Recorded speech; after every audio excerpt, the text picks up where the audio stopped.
All right, guys. Sorry about that. We're back here. We got sound. We're just, running a little bit late today, having some technical difficulties. My hair is wet. I just got out of the ocean.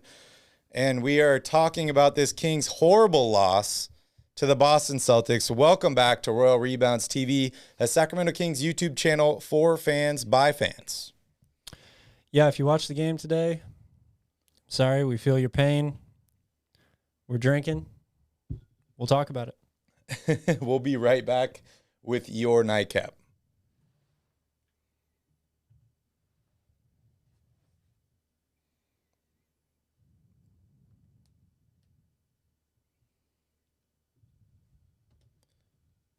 We're here.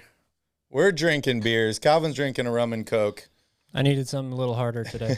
And we're talking about your Sacramento Kings. Oh, man. If you're a Kings fan, make sure you smash up that like button down below. And if you enjoy awesome content like this, consider hitting that subscribe button. So, Calvin, no De'Aaron Fox tonight. Terrence Davis starts. He's having a decent game himself. Ends up going out with a head injury. Kings lose by 187 points. It certainly felt that way. I mean, yeah, I don't know. I don't know what to say here about this one. It's rare that you're going to find me at a loss for words when it comes to a basketball game, but I'm at a loss for words today. Down by 60, I don't really think there's much else you can say. The Thunder lost by 70. Kings fans are like, hold my beer. The Kings were down horribly in this game. I mean, basically the whole game they were down by 30-something points, but it all started out with the first quarter tonight. Going into this game, Kings are 18-30 on the season. Celtics are 24-24, right at 500. Many fans in the NBA were talking about how the Celtics were underperforming, underachieving. Well, they overachieved tonight. They started out 4 of 5 from the three-point line. They went on a 8-0 run to up the Kings 14-4.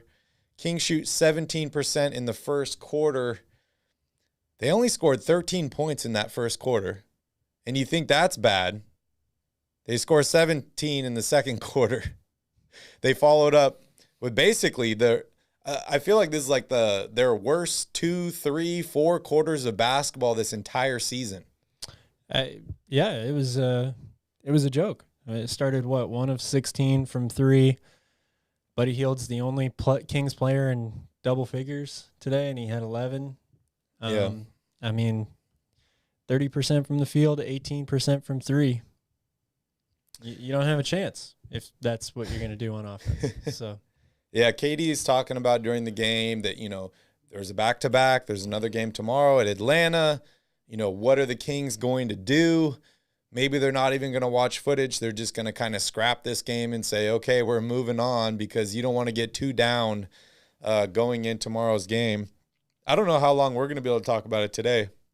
This might be a little bit of a shorter show. Leo's video, for any of you guys that watch Cowbell Kingdom, his video was, I think, 7 minutes today from start to finish. And he's like, up, Kings suck. It's over. It's over. I saw a 5-second inbounding violation by Tyrese Haliburton in this game in the second quarter, which is just compiling on top of a horrible start for the Kings. But we talked about turnovers for him. We've given him a lot of praise about all the assists. We don't like the turnovers. Sometimes he leaves his feet. Sometimes he makes stupid plays. I haven't seen a 5-second inbounding violation call on him yet, but hopefully this is something to learn. But the Kings were just basically missing everything in this game. And they were actually getting some decent shots in the first half of the game. They just couldn't get anything to go down, and they're playing their usual no defense. At halftime, Harrison Barnes was 1 for 10. Tyrese Haliburton, 0 for 7. Davion Mitchell, 1 for 9. If one of your guys on your team is shooting like that, your team's not looking good. But when you have 3 guys like that, it's a bold strategy, Cotton. It is not good at all. And I don't know if you guys heard in the intro because we were having some sound issues, but De'Aaron Fox was a late scratch. He's out this game due to that ankle soreness. I think he tweaked it in the last game warming up. He's expected to play tomorrow, but it just kind of compounded it here. And then we saw Terrence Davis fall on his head in this game, had a laceration over the eye. He was bleeding. He made the free throw. Then he went to the locker room, never came back. I'm guessing maybe concussion. I don't know. Certainly looks like he'll be in concussion protocol. I don't know how long he'll stay in there if he has to be in it, but just unfortunate all the way around. I mean, De'Aaron Fox didn't play tonight, but even if he did, the Kings score 85 points instead of 75. Yeah.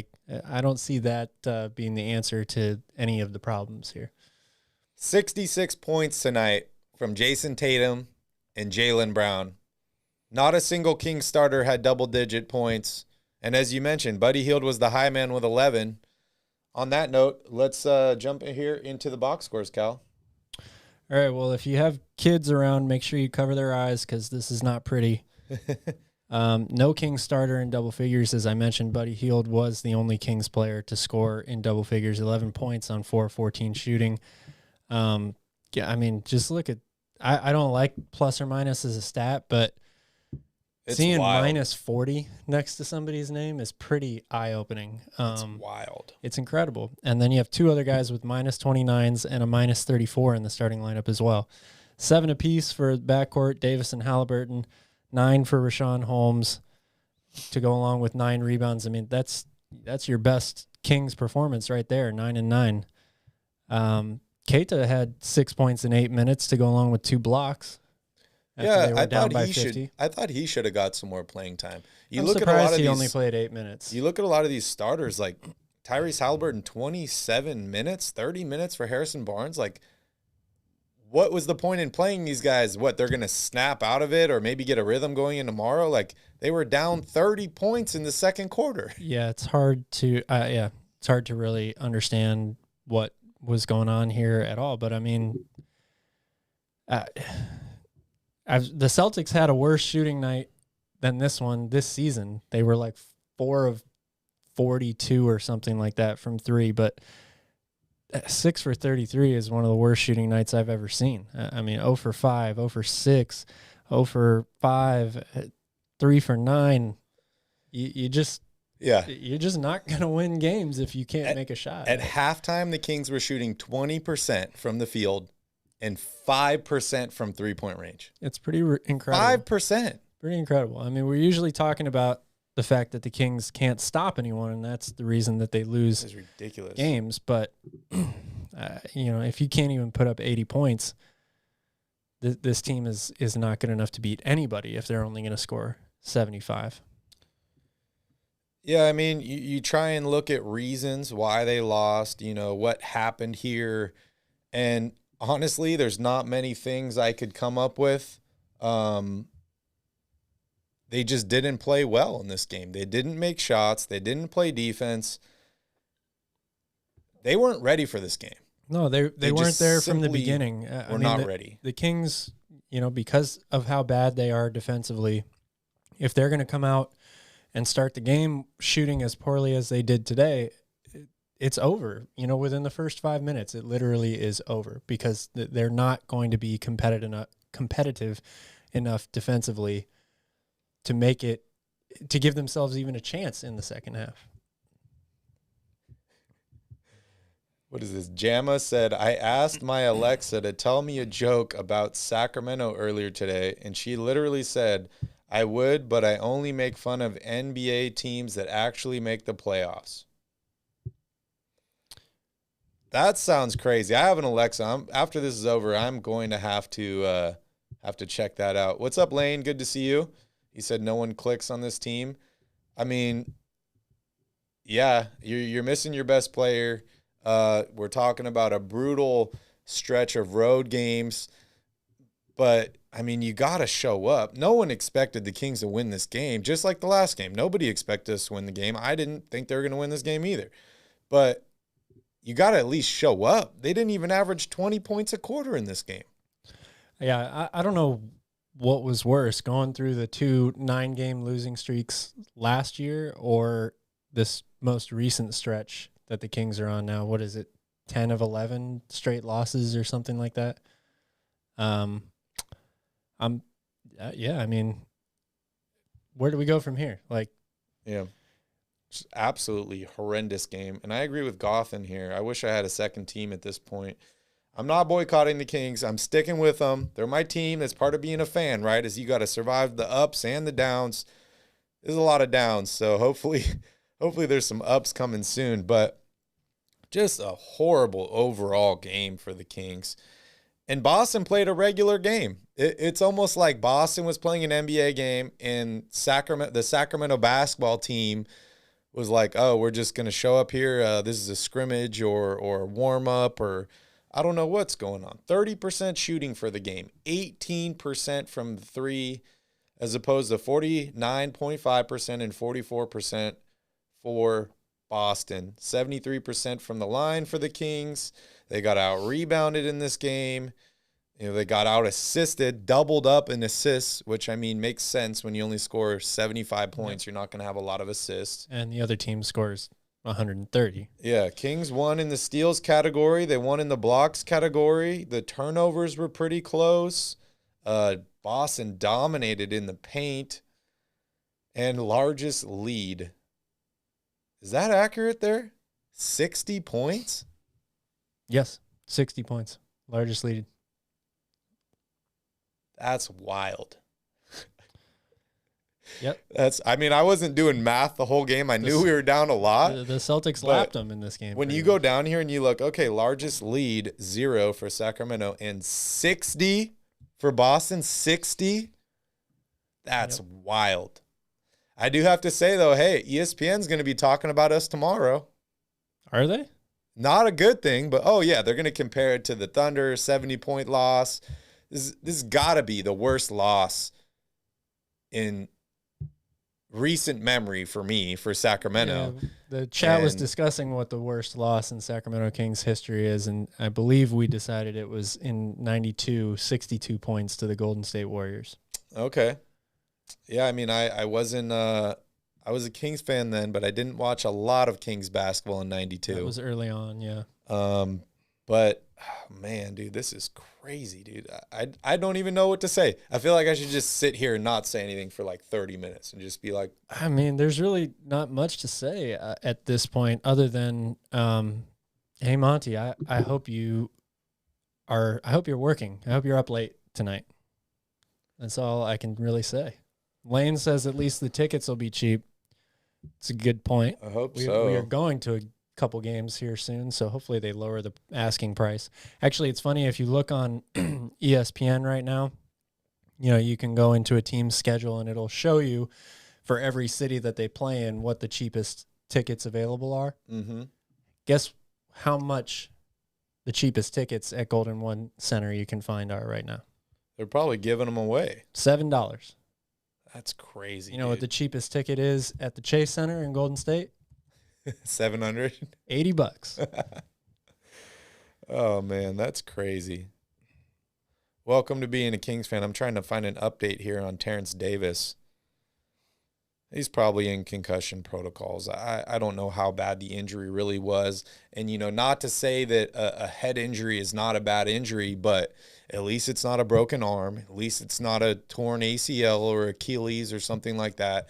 You know, head injuries are serious, but they don't tend to last as long, I guess, or be as noticeable. Guys can still play basketball with some brain cells, I guess. I don't know. Ben Simmons isn't playing, so.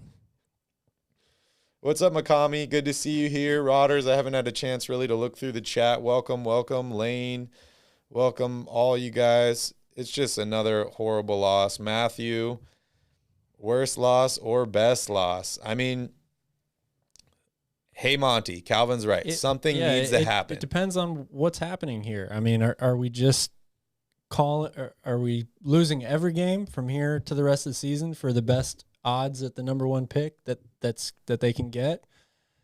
I mean, that's I can't call that a win, but at least they would be doing something right, I guess, even if it's so wrong to do that. I really don't know what's going to happen here. As far as the trade deadline goes, it's not looking good for Ben Simmons anymore. There's a report out that says they don't want to trade him until the summer. They're looking for James Harden. Yep. So there goes that deal. And James Harden is apparently tired of Brooklyn. Yeah, for the life of me, I'll never understand what goes through these guys' heads sometimes. You play on not just a contending team, but most people's favorite when healthy to win the title. You play with supposedly some of your best friends, and you make a shit ton of money. Why do you want to go to Philadelphia? I mean, the report that I saw said he doesn't like living in Brooklyn. Oh, and he doesn't I'm like. Sorry, but that's just that'll never be an excuse for me for an NBA player. You don't have to live there. And full he doesn't like Kyrie's BS. That's fair. I get that. But we're going to hold off on this because we're going to talk about this in the next section. We'll wrap up this game in a little bit here. So Kings officially drop below the Spurs. They're now 13th, almost on the bottom. You have the Thunder and the Rockets looking up at Sacramento. And the Kings just lost to the Rockets and they lost to the Thunder earlier in this season. So, I don't know how well this really goes for them, but another bad loss for Sacramento. There's officially 5 teams with less wins than the Kings, and it's not by much. Yeah, they might be better with replacement players at this point. I mean, that SNL skit, as crazy as it was and as funny as it was, it might be a little bit true at this point. You want to talk about your keys to the game? I had one key. It was get stops. And what should have been score points also. And what did they not do?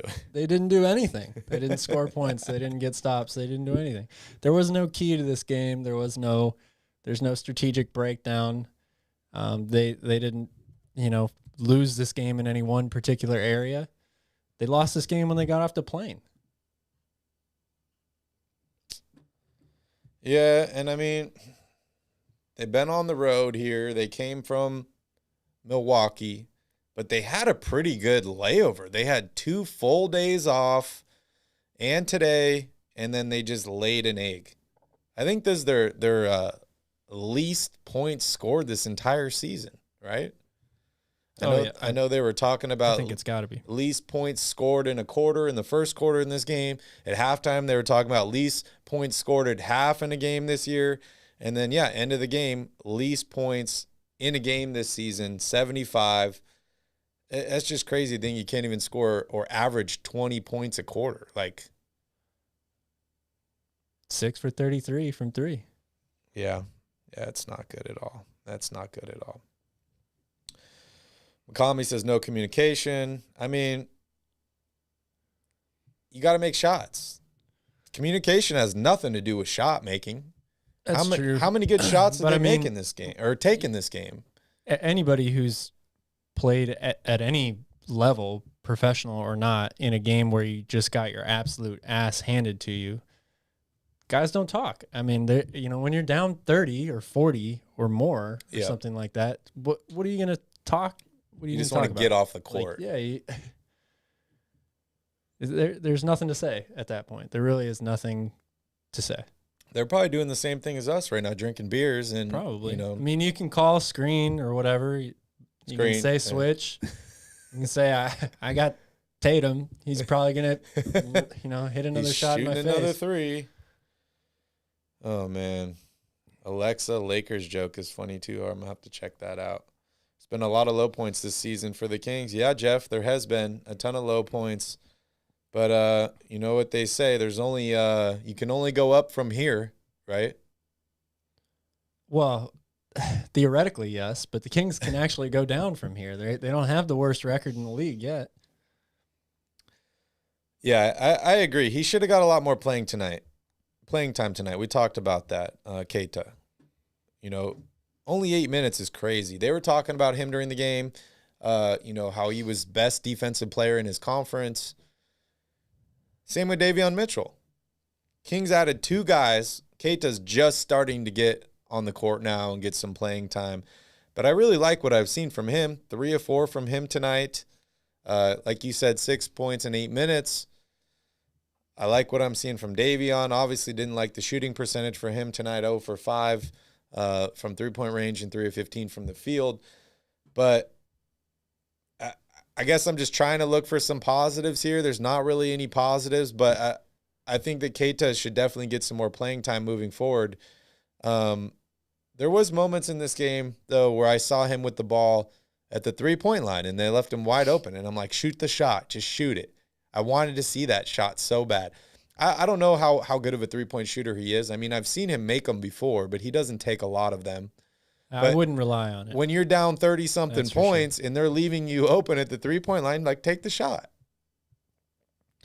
I mean, I don't think anybody would have been upset today, down 40 or 60. whatever, if he pulls the trigger on a three. But I mean, at the same time, you're trying to crack the lineup. You're trying to get more than 8 minutes in a blowout.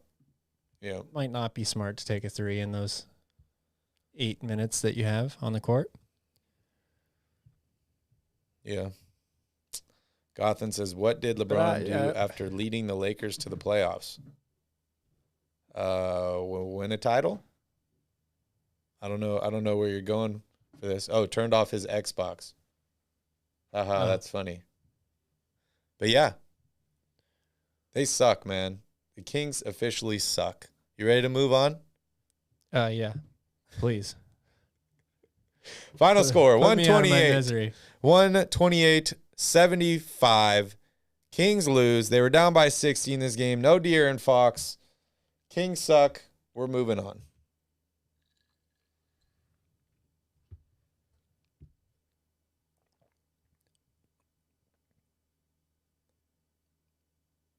Welcome back to Around the Crown. We're talking all things Sacramento Kings and beyond. If you're a Kings fan, make sure you smash up that like button down below. And if you enjoy Fresh Kings content, make sure you hit that subscribe button. Calvin and I are here after every game running a therapy session for all Kings fans to join in. It's not really for you guys, it's for us. But you're welcome to tag along as well. My mood is just destroyed after this game. How could it not be? Oh, man. We did good. We made it, 40? It is just 49 games? Yeah. I mean, I was counting them today. I'm like, we got 33 games left. 33 post games left. And don't get me wrong, I love doing the post games. I love hanging out with you guys. I have a good time. It's funny. I was telling Asha the other day, I'm like, I like doing post games. I get to hang out with all my friends. I see them in the chat. We talk. We have a good time. And on that note, Calvin and I will be in Sacramento going to back-to-back games against the Timberwolves on the 8th and the 9th of February. So make sure you guys come to the game and hang out with us. But 33 games left this season, Calvin, assuming they don't make the playoffs, which I think is fair to assume at this point. But we got 33 more of these, and we're going to fill some space. We're going to have some fun. And no, we're not going to Seattle after that. You guys need a basketball team for the Kings to play first before we come to Sacramento or Seattle. All right, let's move on here. So, no more All-Star voting. Sorry, guys. You can't vote for Tyrese Haliburton anymore. Can't vote for De'Aaron Fox. Damn. Can't vote for Buddy Hield for the All-Star game. It officially ended on the 22nd. JN, evening, guys. Missed the game. Thank God. Kings You're effing lucky. suck. Get some shooters. I mean, yeah, JN, you are lucky that you missed the game. I about turned it off at halftime, but I'm like, you know what? I just have to keep watching. I want to see some positives. Didn't see any, but hey, more Kings basketball. I love basketball, so hey. All right, I want to look at some Buddy Hield trades here, since I think many Kings fans agree that Buddy needs to be moved. I think he's ready to be moved. I think that the only way you're going to fix the chemistry with this team, you're going to get some camaraderie, you're going to get guys going, is going to be moving some of these guys that either don't fit here or potentially don't want to be here. I think that Buddy Hield's one of those guys. He was been talked about being traded for years now. He was traded and then not to the Lakers in the offseason. We see him talking to Lakers players, all this stuff. So I don't really know how much longer Buddy Hield's going to be on the team. But let's look at a couple trade options here. So this is posted by Sportsnot. They had 3 different destinations. One was Dallas, one was Boston, and one was Memphis. I'm gonna read them all here, Calvin, and then I want to hear which deal you like best. I know you'd probably take any of these deals because you just want to get Buddy off the team. Oh yeah, I would, and get something back. But I want to hear which one you like best. So first trade is with the Dallas Mavericks. Mavericks receive Buddy Hield. Kings receive Dallas 2027 first round, Josh Green, Dwight Powell, Boban. Next trade, Boston receives Buddy Hield. Kings receive Al Horford, Aaron Nesmith, a 2022 Boston first round pick that is lottery protected, which looks like it would probably be conveyed because I think they're going to make the playoffs. And then this third deal with the Memphis Grizzlies, Memphis receives Buddy Hield and Terrence Davis. Kings receive DeAnthony Melton, Jared Culver, and Zaire Williams. So I like the Memphis deal the best. I like the Dallas deal after that. I think the Boston deal is the only one of these that's realistic. Boston's desperately trying to get rid of Al Horford. That's the only one of these 3 that I could actually see happening at this point. But I definitely like the Memphis deal the best. I mean, the Mavs are rumored to be interested in Buddy. You don't think they're willing to give up? Yeah, it's possible. I don't know, though. I mean, I think that Dwight Powell and Luka are a pretty good tandem. It makes a lot of sense from a basketball standpoint to have those 2 guys together on the court. I like getting Josh Green. But then if you actually go through with that deal and you have Dwight Powell and Boban and Tristan Thompson and Rashawn Holmes and Keita and who else am I missing? Damian Jones. What are you going to do at that point? You got to make another 2 or 3 moves probably after that. Leo's in here saying no tanking. I agree. I don't like tanking either. We're just going to that's lose literally by what 60. the Kings are doing right now. If they don't make any moves, that's what they're just going to continue to do, I think. This is unintentional tanking. Yeah. So, I definitely like this Memphis deal the best. I think it gives the Kings the most for Buddy Hield. It gets them players that I think they that fill positions of need, like wing depth. Zaire Williams is a really nice, young, athletic wing. Jarrett Culver is the same way. He's kind of achieved so far in his career, but he was super hot coming out of Texas Tech. Very good defender. Really just hasn't clicked for him on the offensive end. And like I said before, I would do any of these deals just because I feel like the Kings just need to pull the trigger on something, and moving Buddy Hield off this team, you could get almost any player in the league in return for him, and I'd look at it being like, oh, okay, maybe we can use him. Yeah. Yeah, I mean, I agree with you. I like the Memphis deal, and I like the Boston deal. I like Aaron Nesmith, and I like Jared Culver and Zaire Williams. I think they're 3 young prospects, and I also like that Boston pick too. I know it's going to be late. Melton is a good player too. He's kind of like another Terrence Davis in a way. I think a slightly better defender than Terrence Davis. But what's up, Mike? He says trade Buddy for Candace Parker. I would do that deal. Yeah, it's funny. Let's talk about tanking, Calvin. Not that we're advocating for it, but I just want to have a little discussion about tanking. So, is tanking to you, is that like a beginning of the season thing where it's like, okay, this is what we're going to do. We're going to tank this season. Versus, is there a difference between like, okay, we're going to be a competitive team. We're going to try and make the playoffs. But then you're halfway through the season, or you get to right before the trade deadline, you see the writing on the wall, and you say, okay, well, our best foot forward is to capitalize on this draft pick, maybe make a couple deals to set us up for next year. Is that different? No, I think it can be both. I mean, if you look at the process and what Philadelphia went with, they knew before the season started for probably 2 or 3 years that the goal was to lose as many games as they could and just accumulate draft picks. They had these guys that were hurt who were supposed to be the corner pins of the future of the organization and all that. So they knew before they started playing games this is the path for us. We're not going to be good right now, so let's just lose. I think you can have other situations where teams come into the year, maybe they're not expecting to be title contenders, but they're like, okay, I like our roster. Maybe we got a shot at the playoffs here. Let's put our best foot forward, see what happens. You get a couple months into the season, things aren't working, you've lost a ton of games, you make the decision, okay, from here on out, let's just play for a draft pick.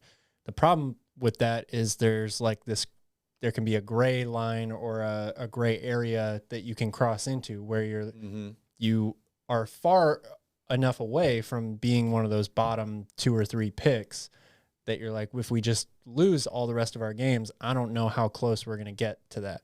Yeah.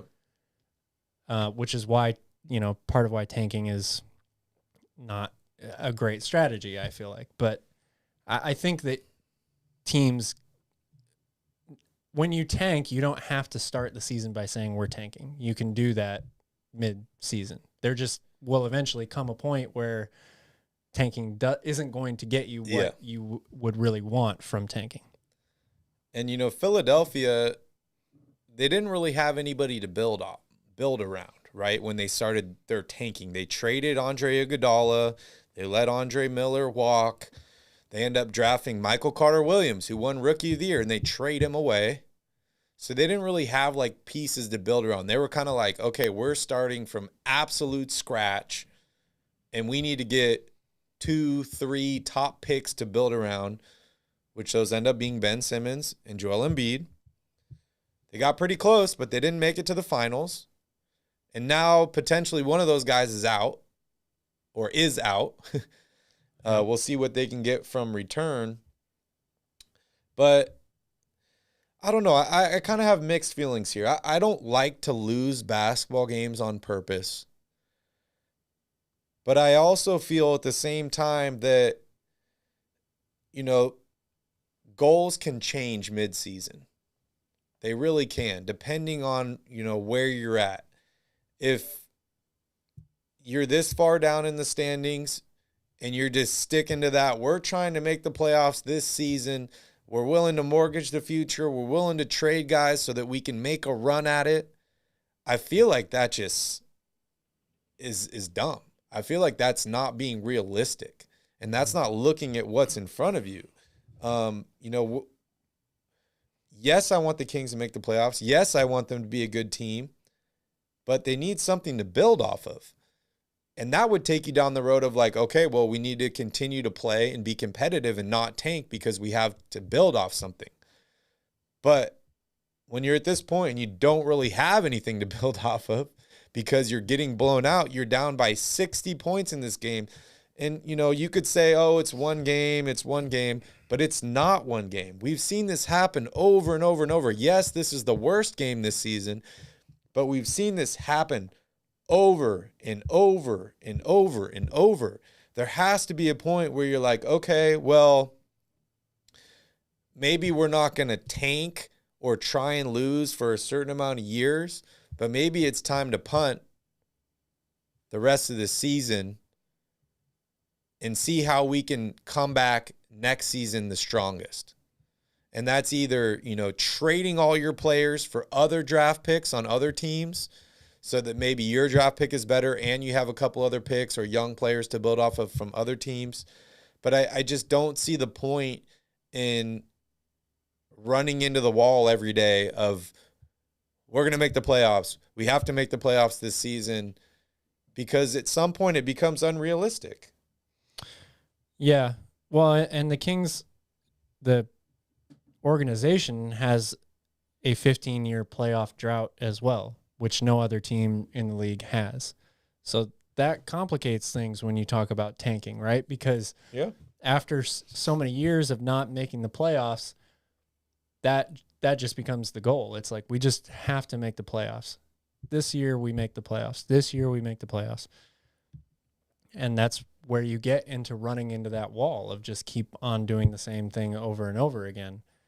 I still don't ever think that you lose games intentionally or to try to improve your draft pick. But there's so much pressure on this organization from the loyal fans that it has after 15 years of not making the playoffs, despite all the moves, even though there haven't been a ton, despite all the moves that they've made. Mm-hmm. So we all agree that like trades need to happen. This roster needs to be reworked pretty extensively, if not complete from top to bottom. I mean, I think everybody is still kind of back and forth on whether or not keeping Fox and Haliburton together is the right fit long term when you don't know what type of help that you're really going to bring in alongside of them. So now you're in almost a worse place than you were before, because you're still so like on the fringe there of that play-in tournament, which would technically count as being in the postseason. But at this point, I don't think that's enough to really appease the fan base. Like, if the Kings make the play-in game, sure, we'll all watch it.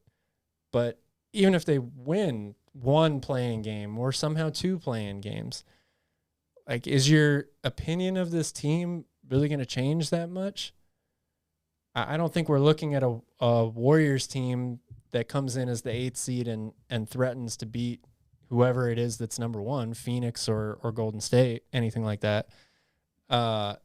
So what this team needs the most is needs a new team. Like, it needs to be completely reworked. New players have to come in here. A new coach has to come in here. And hopefully that's the right combination of people to change the culture and start to get things moving in the right direction. But the state of the organization as it is right now, it's just not. It's not there. It's not good enough. It's not competitive. There's really not much to be happy about right now. You got two exciting young guards. You can add 3 in there if you are still a Davion fan at this point. Mm-hmm. Outside of that, you have a hodgepodge of veterans and underachieving players that don't work well together. Yeah. Yeah, I mean, I see what you guys are saying here in the chat, and, you know, I agree with you that they should make a trade. They need to make a trade. They haven't traded for, you know, a big-name player in a long time, and yes, that may help them, but I also feel like part of the reason... But at the end of the day, that's not all dependent on Sacramento. Like, it's not just that you say, oh, well, we'll just trade for a big-name player, because that'll answer our problems. That's true. And over the past 15 years... how many times have they tried to make the playoffs by overextending themselves, trading draft picks, trading extra guys to try and get a guy that would come to Sacramento? And they just ended up worse off. And maybe that's why this streak has lasted so long. You look at Rudy Gay. You look at, you know, some of these other guys they brought in to try and help make this a playoff team. And at some point, maybe you do have to tear it down and start from scratch. I'm not saying we're there yet, but, you know, there's a lot of mixed emotions here. And, you know, it's very, very tough when your team's lost this many games for this long. And the product on the court is just bad, man. It's just not good. It's very bad. They've won 18 games this season. And, you know, even some of those wins were not great basketball. And if you're going to make the playoffs, you got to be in the 40 wins, 40-plus wins. And, you know, the way they're playing with this personnel, I don't see that even happening in the next couple years. Even if all the guys they have continue to get better, you need to either bring in higher draft picks, you need to bring in other guys, like you need to bring in better players. Definitely. Leo says, getting Rondo is not the same as trading for an all-NBA player like Simmons. I agree with that 100%. But what are you going to expect from Simmons? He hasn't played forever. He has a bad attitude. I like Ben Simmons. You still have to get Simmons is my point. Like, it's not in my eyes, it's not a cut and dry thing that Simmons is even obtainable at this point. And not everybody that is built for Sacramento. It's a different kind of place playing in Sacramento. Ben Simmons, you know, when he was in college, it was like he's a wonderful player, but he doesn't even try hard. And then in Philadelphia, there's been like, he needs to work on the shot, but he doesn't work on it. Now he's pissed at his coach and his teammates and just says he doesn't want to play. You know, he could work out great in Sacramento, but what goes to say that he doesn't do the same thing here and say, I want to move on somewhere else because the Kings suck. We lost the game. We were down 60 in a game. I want out.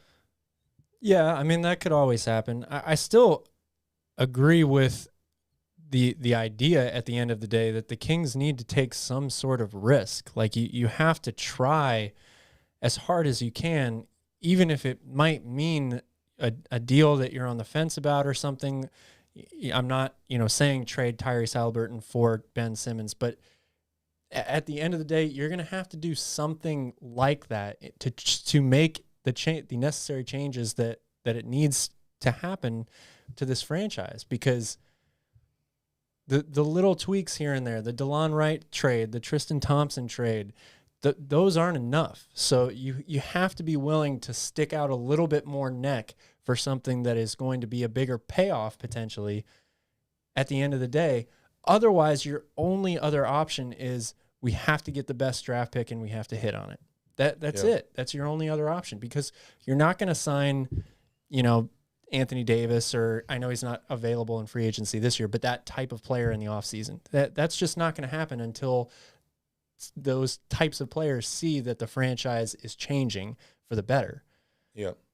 And you probably don't have the money to do it anyway either. So those are your two options. Make a real high risk, high reward type move that could have a huge payoff, or you better get a really, really good draft pick.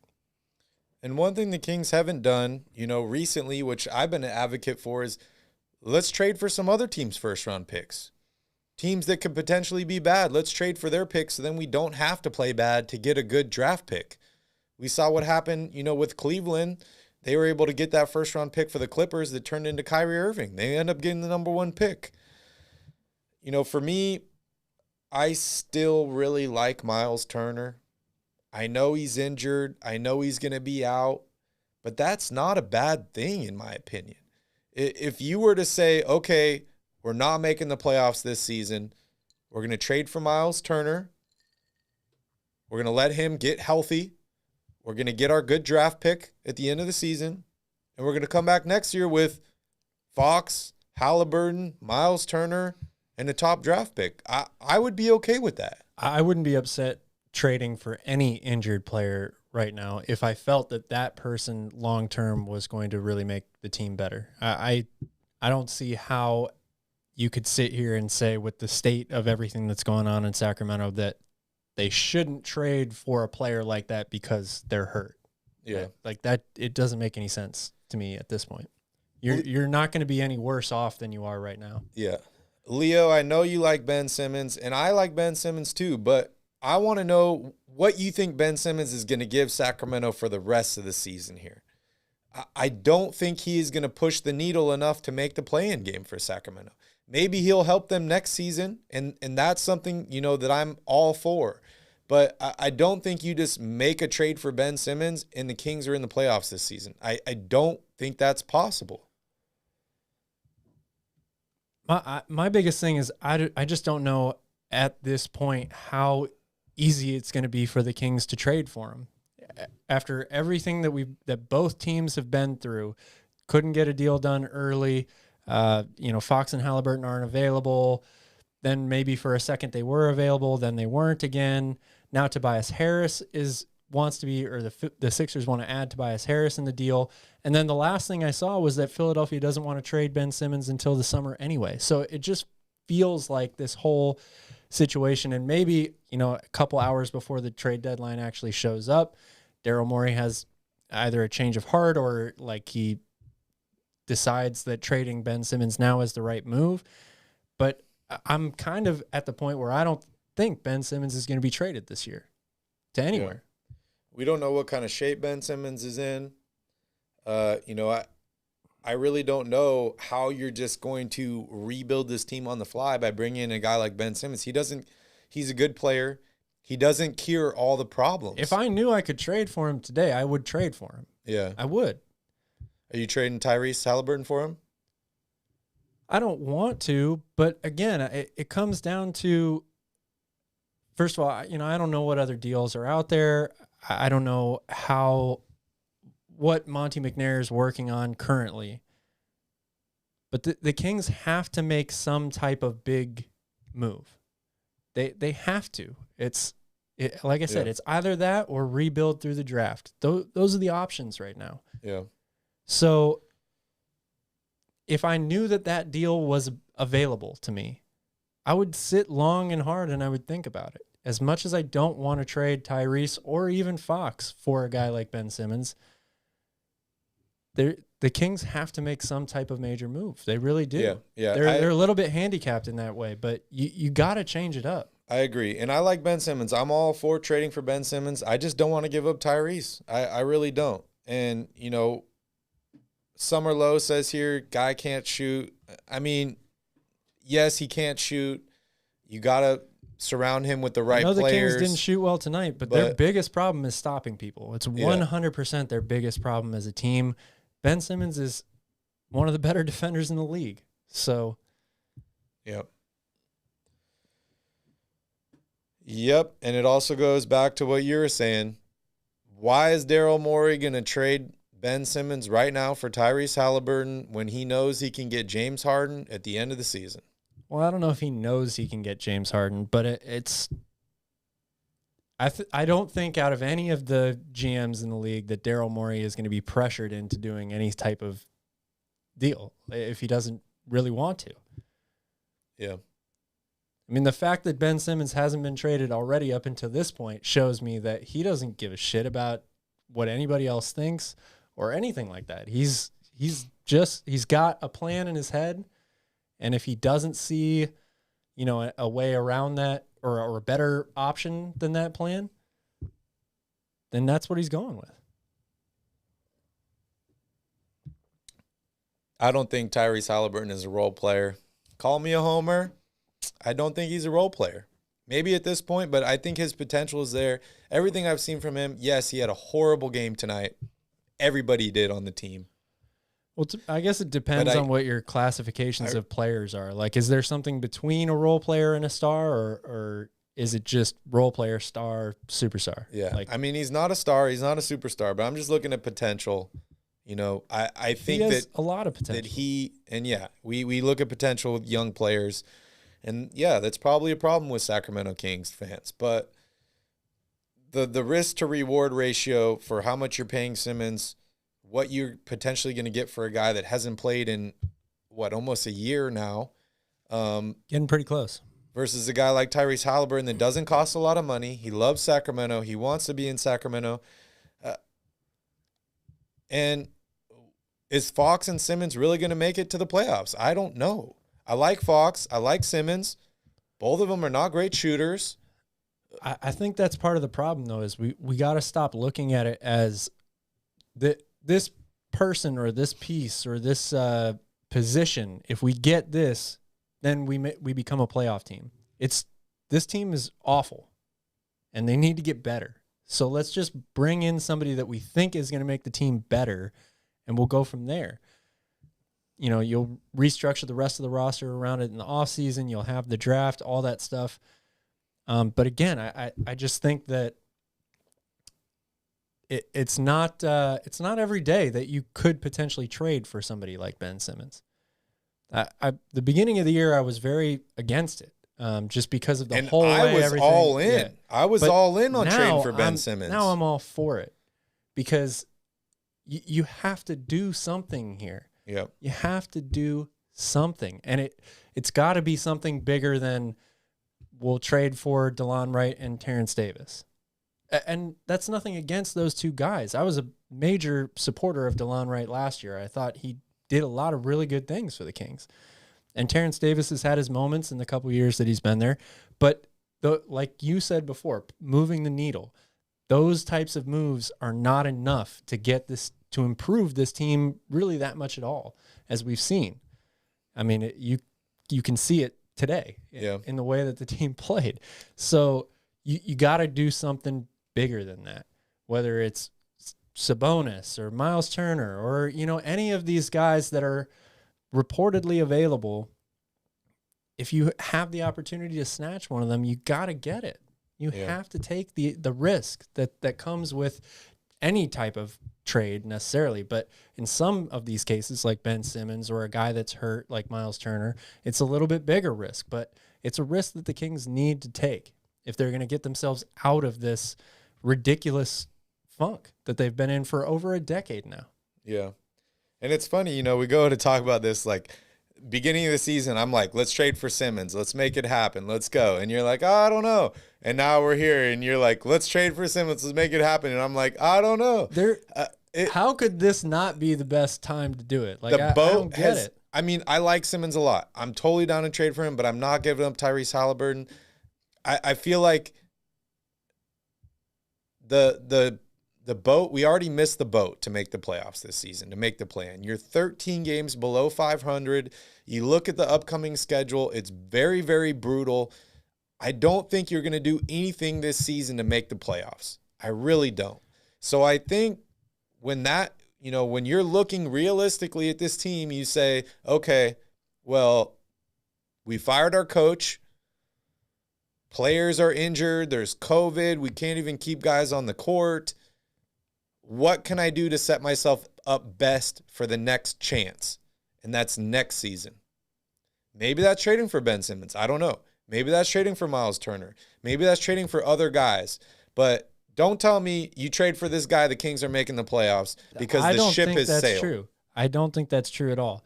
And look, Ben Simmons hasn't played in almost a year anyway. If they were to somehow make the playoffs, it probably wouldn't bode well for them anyway, or for him. Yeah. But if you get him now, you have the rest of the season for him to basically get back into shape, basketball playing shape, go into the offseason. You still might have a really good draft pick. And then you got a team next year that you think might actually be reasonably better than it is this year. Yeah. Hey, maybe we could trade Ben Simmons for James Harden at the offseason too, just like Daryl Morey's trying to do. Ultimate fuck you move to Daryl Morey right there, and I would be all for it. But oh man, we're just gonna keep talking about Ben Simmons over and over here. I think Leo got pissed and left. Sorry, Leo. I respect you. I respect your opinions. I respect all Kings' opinions. Everyone has different opinions, and we want them all to be heard here. I just honestly don't think there's anything you can do to this Kings team to make the playoffs this season. Again, that's part of the problem too, right? Is that the state of affairs here in Sacramento, the way this team is performing and looks, they're so bad and they need so much help in so many areas, both on the court and off, that all of us we're all trying to fix them, but we all are going to have different opinions on how to do it because there's so much stuff that needs to be done. Some people say the ownership needs to change. At this point, I can't really argue with that. Like, I'm not saying that this is a Donald Sterling situation, because that is obviously way, way more ridiculous than what the Kings are doing, but they need help in every area of the organization. Like, they might need to hire new ball boys or the guys that wipe the court with the towels, in between free throws and stuff. Like, there's so much stuff that needs to be fixed. Yeah. We're all going to have different opinions on it. Some people are in Ben Simmons' camp. Some people really want Jaylen Brown's. Like us, we want Miles Turner. We can all agree. But there's not one fix. Something needs to change. Exactly. There's not one fix. Yep. We just know that this doesn't work. Yeah. So something's got to be done.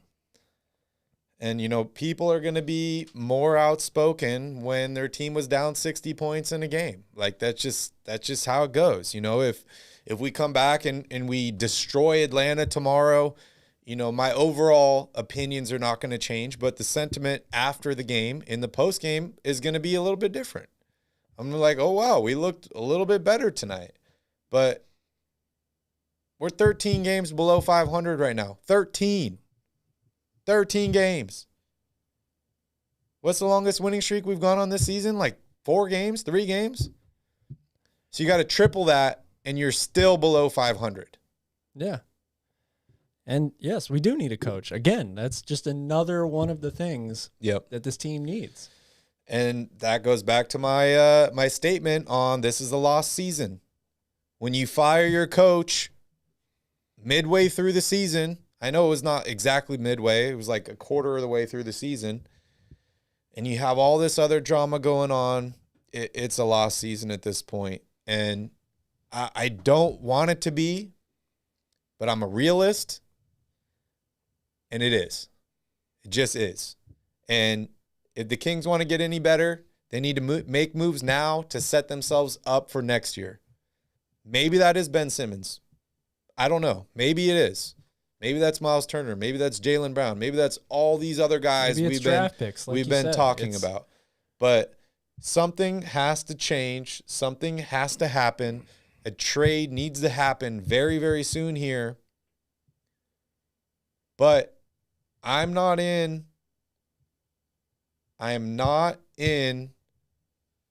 for mortgaging the future to try and make the playoffs this season, because I think that ship has sailed. Oh, I agree with that. Definitely. Who did I hate, Rodders? Oh man, I don't really hate people. I strongly dislike them. Hate is a pretty strong word. All right. Makami says Kings need Herder because they all look like sheeps on the court. They're gonna play a Herder tomorrow. Yeah, lit him up. We all like Mike Malone here. We all wish Mike Malone were here to stay. Unfortunately, it was weird because the Kings were playing really, really great. I remember I went to a game, and all of a sudden, like at the last second, it was like DeMarcus Cousins is out. And I'm like, why is DeMarcus not playing? What's going on here?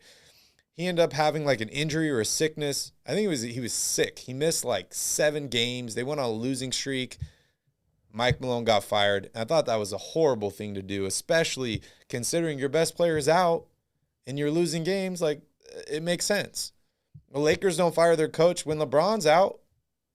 Yeah. Yeah. Oh, man. Yeah, I strongly dislike the people I hate, too.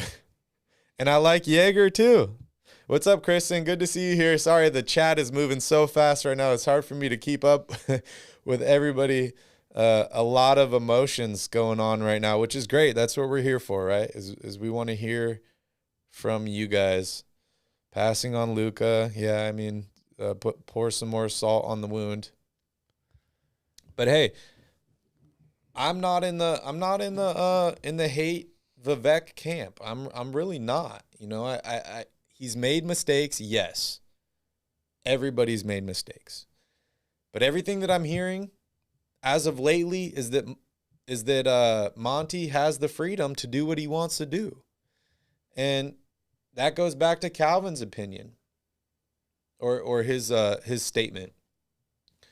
Trading for a guy or an all-star is not just on the Kings. There's another team involved. So you can't just say, make the deal, let's do it. Come on, trade for this guy. Like, it takes 2 to tango. So now, if it comes out that there was a deal for Ben Simmons, for Jaylen Brown, for any of those, John Collins, any of those guys, and the Kings didn't take it, then you can be angry. You can be upset with the front office that they didn't pull the trigger. I don't really see that being the case here, but I guess it's possible that the trade deadline could come and pass, and Woj will come out and say, "Oh, Daryl Morey and Monty McNair had a deal in place for Ben Simmons. Monty McNair backed out at the last second." Then go ahead, pile on all that stuff, hate all you want. But it's the reason why I get frustrated every time we do this, bring up the trade machine and all this stuff, because the trade machine makes it look like it's so easy. Like it's just, these players, trade works, boom, it's done. That's not how it gets done, though. It's so difficult to pull off any deal in the NBA because all these guys are operating like their job's on the line and they have to get the best out of this deal, no matter what it is. It could be draft picks. It could be insignificant players, Yep. Charlie, who's not here in the chat, hope he's doing okay. I don't know if you watched the game or not, but probably had a heart attack. He sent me this trade on Twitter the other day. I don't have my phone on me right now, so I can't pull it up. But it was a 4-team trade with the Celtics, the Pistons, the Sixers, and the Kings. basically all 4 teams move their best players to another team. Jaylen Brown goes to somebody. Jeremy Grant goes somewhere else. De'Aaron Fox and Tyrese Haliburton go somewhere else. Ben Simmons, Tobias Harris. And I responded to him. I'm like, I love your creativity, but a trade like that is near impossible to get done in the NBA. There's no way you're going to get that many teams to agree to move their best, one of their best, if not their best players. Like, it's a video game world. That's what we've come to, you know? But real life, it doesn't work like that. Yep, and that's what people are talking about here. NBA 2K, I did this, I did that. You know, check out our 2K rebuild. We won a title in 2 years with Sacramento. Doesn't mean it's going to happen. Deals that are never going to happen. Doesn't mean it's going to happen. The Kings are projected to have some salary cap space. I think around $15 million at the end of the season. But you know, they need to renounce Bagley. They need to do some other moves as well to clear up some more space. But yeah, I see Trevor here. I saw, you know, Hair and Beard podcast, Alex. We need an alpha. Calvin and I have been talking about that for months, for years. They need an alpha on this squad. They need a guy that gets in people's faces, that has a problem. You know, I love De'Aaron Fox, and he wasn't playing tonight, but we saw him there on the bench, just kind of sitting there like, oh, another loss for Sacramento. And I'm not saying that's his fault, because when you lose for 5 years straight, it kind of builds on you, and this is just another game, another horrible loss. But you need someone. No one's more alpha than Boogie. Yeah, he's a ultra alpha. You need a reasonable alpha. But I feel like Boogie is a lone wolf. And alpha is a leader of a group of people. He's just on his own doing whatever the hell he wants. Yeah, Kings need a Joanna, man. That's what they need. They need somebody that's going to get in people's faces. They need a Jimmy Butler. They do. And we saw how that worked out. There just aren't that many of those people out there. We saw how that worked out in Minnesota. that could potentially happen in Sacramento as well. So, you know, you kind of get stuck in this small market team that's been bad for so long, and we need a good or better players. Everybody wants to trade for guys, and, you know, Leo, I appreciate you, but I do care if people want to be in Sacramento. I think it matters. I think it's really, really relevant. That's why I'm so into drafting players. We're not signing guys. Yes, we could trade for guys. We saw what happened with Chris Webber. He didn't want to come here. We ended up turning it around and making him want to be in Sacramento. But mostly, you got to hit on draft picks. You got 4+ years to convince them to re-sign or stay in Sacramento or fall in love with the city. And, you know, who knows? Maybe De'Aaron Fox is here because this is the place he could get the most money. I don't know.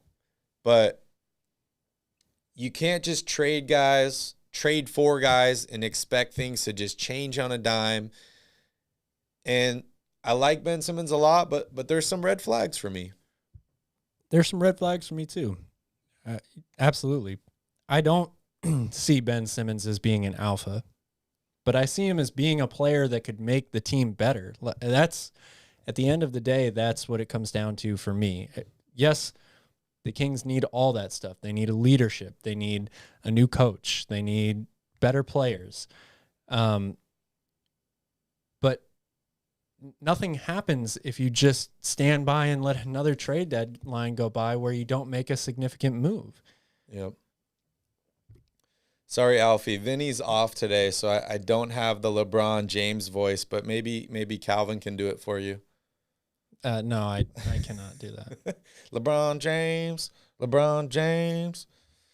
I wish we could have LeBron James. That'd be nice. I've been recruiting him every LeBron James game I go to. I'm like, bring the king to the Kings.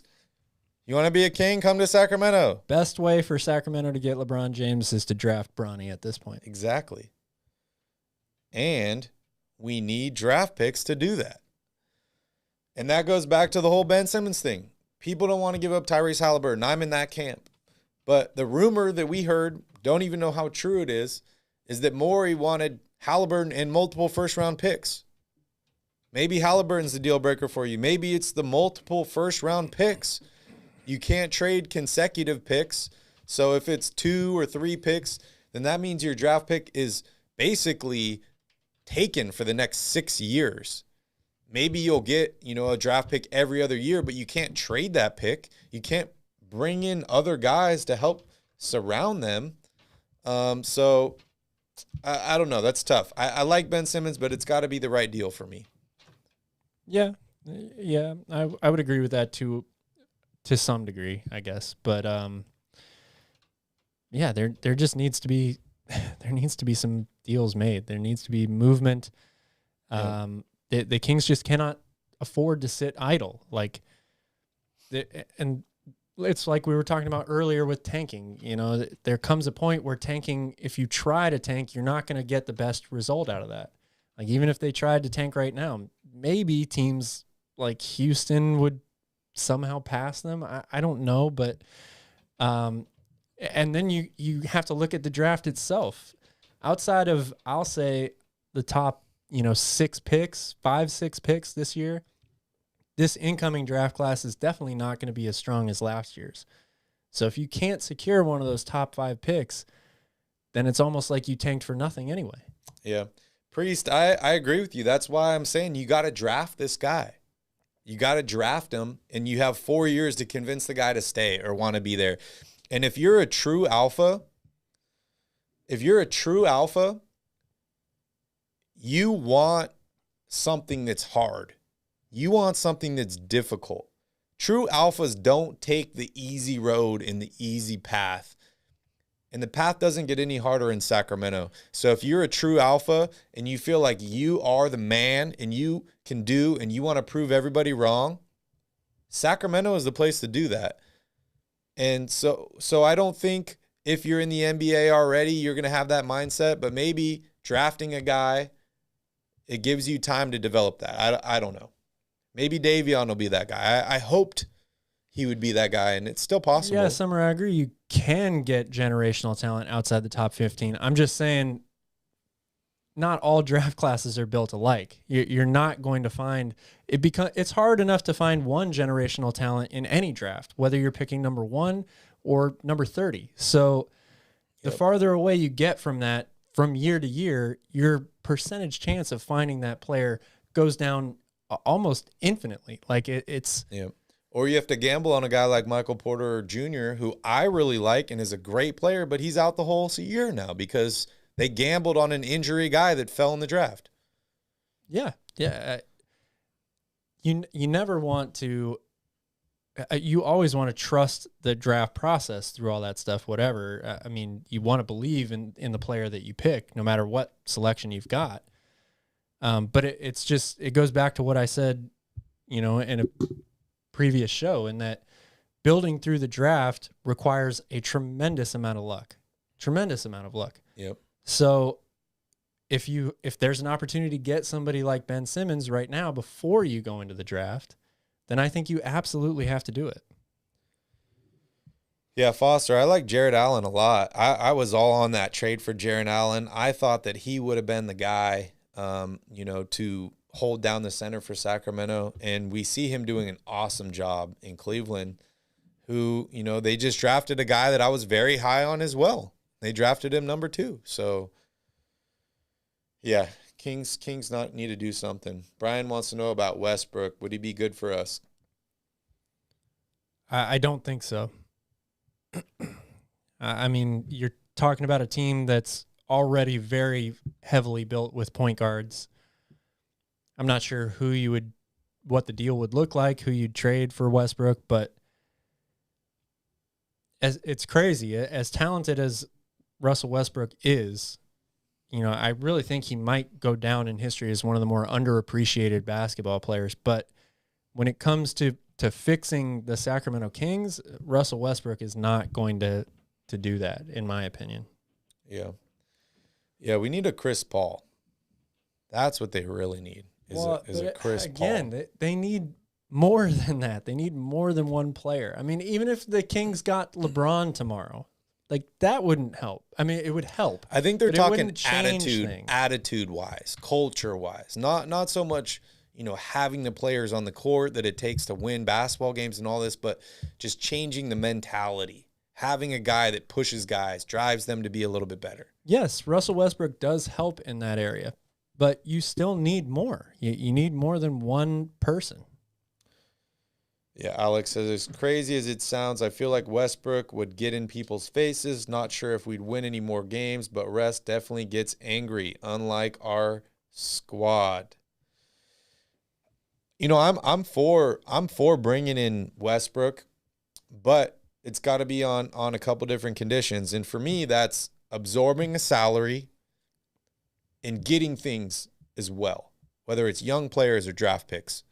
I feel like if you're in a position like Sacramento or Oklahoma City or one of these teams that is obviously underperformed and their season's almost over, your goal is to improve your team and make it better. Any trade you do, it makes it better, or that's the goal.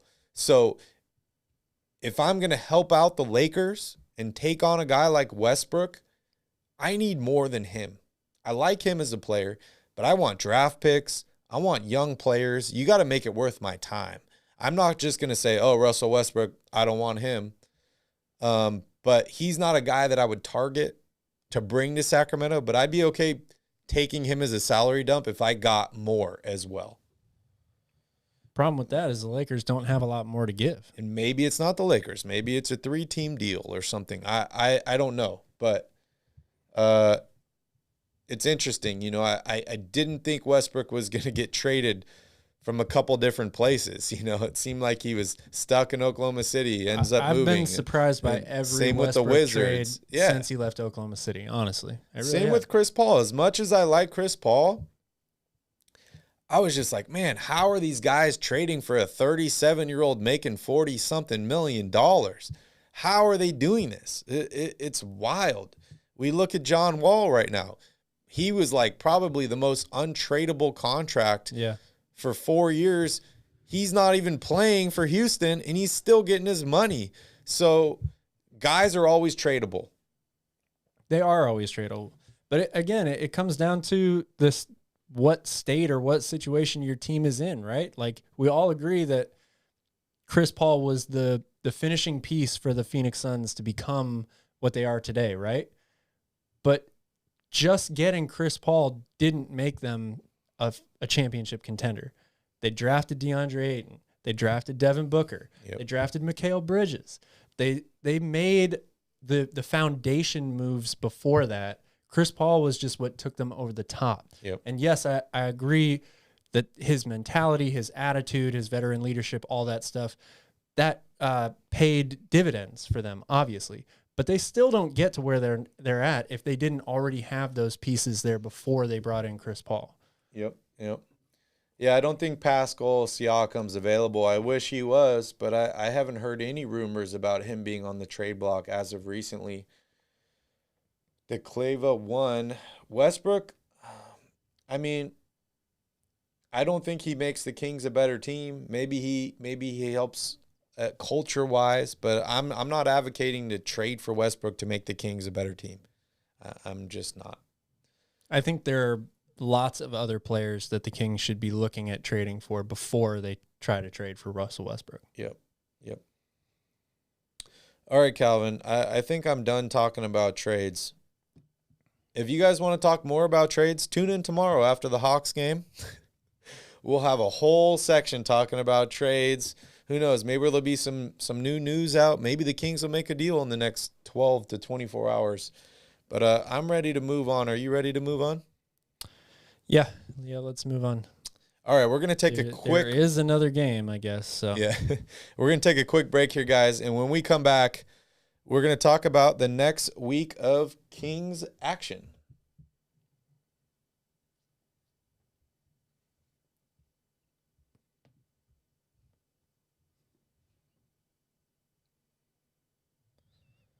Welcome to Royal Rebounds, a Sacramento Kings YouTube channel for fans by fans. The Kings continue their crusade to make it back to the playoffs. Next up is the Atlanta Hawks. If you're a Kings fan, make sure you smash up that like button down below. And if you're tired of the Kings losing games, make sure you hit that subscribe button. All right, Calvin. So next up, we have the Atlanta Hawks. It's a back-to-back. It's in Atlanta. It's an early game. It's a bunch of negatives all adding together. Does it equal a positive for Sacramento? Well, like we said on the last show, the law of averages says that they got to win a game at some point. But I'm not going to sit here and say that this is the one. The Kings are already lost to the Hawks once at home when the Hawks only had 8 available players. Trae Young didn't play. DeAndre Hunter did not play. Those guys are both playing in this game. Expected to play. As long as something crazy doesn't happen, those guys will both play in this game.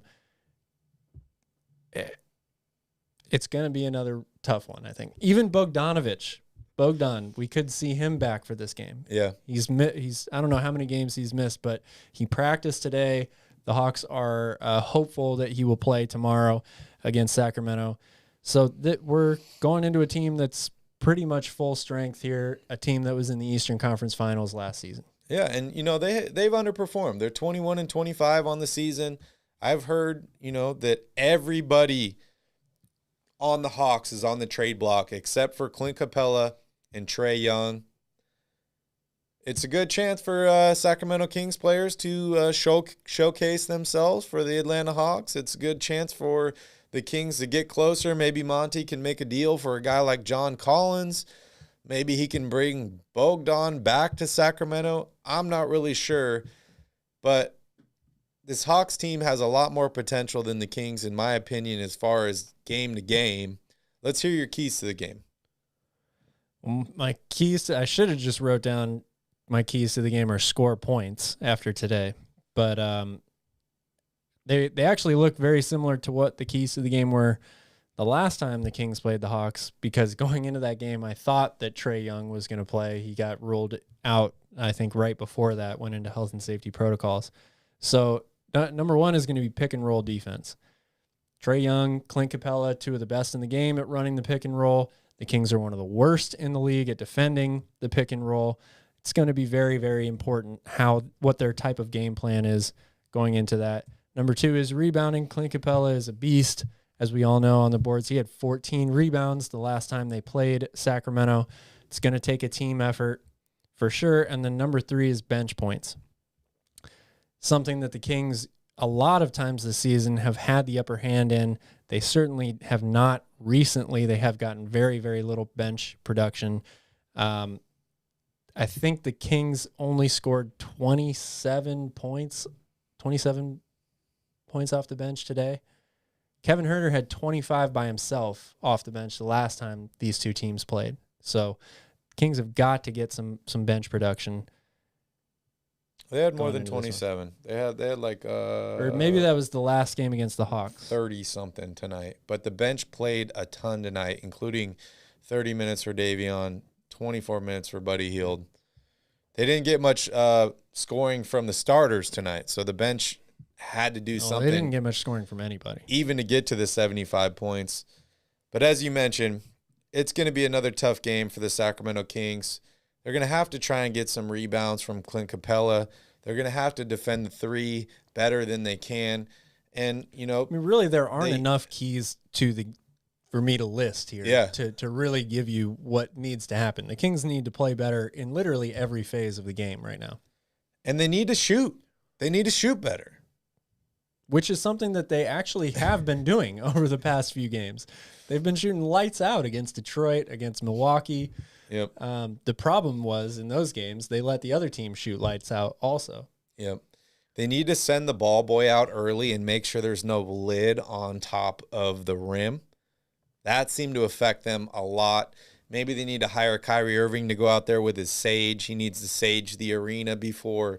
They need to get out all those demons because the Kings just need to make some effing shots, dude. They sure do. I think that's twice in the past week where I've said that. They need to make effing shots. They need to do everything. They need to make shots. They need to get stops. They need to get rebounds. Trevor, I'm taking the over. I think the Kings are going to score more than 75 tomorrow night. I I don't think they can do it twice in a row. I could be wrong. I've been wrong. Oh, you definitely take the over on that. Multiple occasions, but I'm going to take the over. In today's NBA, if any team fails to score more than 75 points in back-to-back games, I don't know when the last time that happened. Then Leo's going to be advocating to tank. Yeah. Yeah. I think so. So tomorrow they play the Hawks. Saturday, everybody's favorite game against the Ben Simmons-less Sixers. Maybe we'll see a trade happen then. Maybe it's going to take Morey and Monty getting together. Maybe they're going to go out to dinner before the game, maybe after the game. Maybe they'll make something happen. They'll rekindle those old memories back in Houston. Remember me, man? We used to be friends. Come on, let's make a deal work. You want to get better. I want to get better. Let's make something happen. And then Monday against the Knicks, then they return home Wednesday against the Nets. And then the Warriors. I don't even want to talk about the Warriors game. But 4 tough games coming up here. 4 potential playoff teams in the East. 4 teams that made the playoffs last year in the East. Calvin, if you were to circle one out of these next 4 games that's going to give the Kings the most hope to win, which game would it be? It's probably this game against Atlanta. I mean, this is by far the worst team record-wise and performance-wise so far this year. I think we all agree that Atlanta is better than their record from a roster standpoint. But at those other games, I mean, the Knicks are not a great team either, but I don't feel good about chances for any of these games, let alone, convincingly saying, oh, the Kings have a legit shot at one of them. So I'm certainly not picking the Warriors or the Nets. So it's going to be either the Knicks or the Hawks to me. Yeah, and a potential good thing for Sacramento, it's looking like De'Aaron Fox is probably going to play in this game tomorrow. He did warm up for this game tonight, but he didn't feel like he was quite ready to go. Good move on his part. He probably he may decide that again tomorrow after watching the game today. He probably saw everyone missing shots in warm-ups today and was like, I'm not going to risk it. So hopefully Fox will be back tomorrow. Hopefully we'll see a competitive game of basketball, and hopefully a trade will happen soon. My prediction's already blown out of the water. It's been a week. Still nothing. Just more rumors. Just more rumors. But, Calvin, I think I'm ready to wrap up the show here. You want anything else, or you want to talk about anything else? Thanks for watching, you guys. It's fun to commiserate with everybody after a day like this. We're all in pain together. Yep. It was good to see. Hopefully Monty gives us something to cheer about, and it isn't going to be a win on the court. Yeah, I hope so too. It was good to see you all. Thank you so much for joining us. I love seeing everybody's emotions in the chat. I know we all want the same thing, and that's the Kings to just get better. So thank you all so much. Make sure you smash up that like button. Hit the subscribe button. We'll see you all tomorrow after the Hawks game. Same time. All right, guys, have a wonderful evening. In the meantime, go Kings.